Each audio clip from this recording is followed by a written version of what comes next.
In a small village called Omaba, there lived a young girl named Ugobemma, which means the mirror of beauty. Pretty like a liver goddess, she was regarded as the most beautiful girl in Omaba. Her skin glowed like the early morning sun, and her eyes shone like the stars. Whenever she strode through the village square, people gathered to watch her. Ugobemma lived with her loving father and two elder brothers who treated her like a princess. Despite the absence of her late mother, Ugobemma found comfort in the unbreakable bonds she shared with her father and brothers. Her father, a pillar of strength and kindness, ensured that Ugobemma and her brothers grew up united by love. Hence, their home was filled with joy and laughter. Many men in the village and nearby towns wanted to marry her so they could have beautiful children with her. Every month, at least 10 suitors came to ask for her hand in marriage. If you choose me, Ugobemma, you will have a life filled with endless admiration and the joy of waking up to the sight of the most handsome man. If you marry me, Ugobemma, you will swim in riches and wealth forever. You will be adorned with the finest jewelries and ornaments, clothing so beautiful that other maidens will be left jealous. Please marry me, Ugobemma. I might not have the riches of a prince, but with me, you will never know hunger. I promise you a kingdom where our days will be filled with plenty of food, bountiful harvest. They were the old and young, the rich and the poor, the handsome and the ugly, the tall and short, the hardworking and the lazy, the poor and the rich. However, she rejected them all. Ugobemma's most persistent suitor was a young man named Emeka. He followed her everywhere, professing his love. He followed her to any gathering, including the village square, the stream, the marketplace.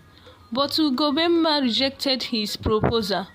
One day, her stubborn brothers, upset by Emeka's behavior, attacked him, tied him to a tree, and flogged him mercilessly. Because of this, the villagers disliked Ugobemma. They gossiped that she was an arrogant maiden and would grow old without finding a husband. Eventually, Ugobemma met a handsome young man named Obidike from the neighboring village. Ugobemma and Obidike, both having lost their mothers as children, bonded quickly as friends and found solace in each other's company. They were often found everywhere together. They often went to the stream together to enjoy the refreshing water, and they were often found sitting under the udara tree, sharing stories. They were simply inseparable. As time passed, their constant togetherness became the talk of the village. Their most memorable experience was when Obidike took her to a beautiful cave called Oshimiri Cave, a place of pilgrimage she had always wanted to visit since childhood. Oshimiri Cave is located close to a dangerous forest that people fear, but Obidike is brave, armed with an arrow to protect them. He even hunted a grass cutter, and they shared a meal together. They drank from the Oshimiri water, which tasted better than any water she had ever experienced. She was filled with happiness. But one day, when Ugobemma visited Obidike's family, they did not welcome her because of the rumors about her being arrogant. Consequently, Obidike distanced himself from her, which hurt her feeling deeply. She locked herself indoors without food for days and cried. A few days later, Apunangu, Ugobemma's maternal grandmother, paid her a visit from the neighboring village. The old woman is a ravishing beauty to behold despite her old age. She is very fond of Ugobemma because she was her only granddaughter who took after her beauty. As Apunango was the most beautiful maiden in the village during her maiden days, having heard of her misfortune, Apunango had come to provide solace. First, she told her granddaughter Folktales to put her at ease.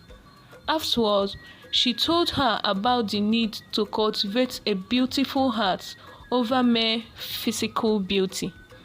Physical beauty do fade. It might blossom like fresh flower in the morning, but by nightfall it will vanish. But there is one beauty that never fades as long as you breathe. What kind of beauty is that? A beautiful heart. How we look might change, but a good heart keeps shining, no matter our age. Nobody told me about this beauty. How do I possess it? I will love to remain beautiful as long as I live. Hold on to kindness, nurture love, spread peace and hope, and you will be beautiful. Ugobemma, inspired by her grandmother's advice, decided to make a positive change. After all, she wants to continue being beautiful for the rest of her life. She became nicer and more open to people. In the morning, she visited old barren women in the village to cook for them, clean their house, and sometimes fetched them water from the stream. And unlike before, she started playing with children, the sign of a wife material. News of her change and good deeds spread throughout the village and neighboring towns, and her suitors doubled. But she rejected them all the same. She still longed for Obidike, her one true love. She dreamt of him often and wished they could get back together. One evening, she was lying in her room, thinking about the romantic moments she had with Obidike, when her brother Shade came and said some people wanted to meet her. She usually didn't like meeting people interested in her, but Shade convinced her to come out. When she stepped outside, she was surprised to see Obidike looking really nice with his family and hers. They came to ask if she would marry Obidike and brought gifts like yams and palm wine. Obidike's family liked her because they heard she had become kinder. They were so happy and hugged each other. Tears of joy rolled down their cheeks. After that, they got married and had a beautiful life together.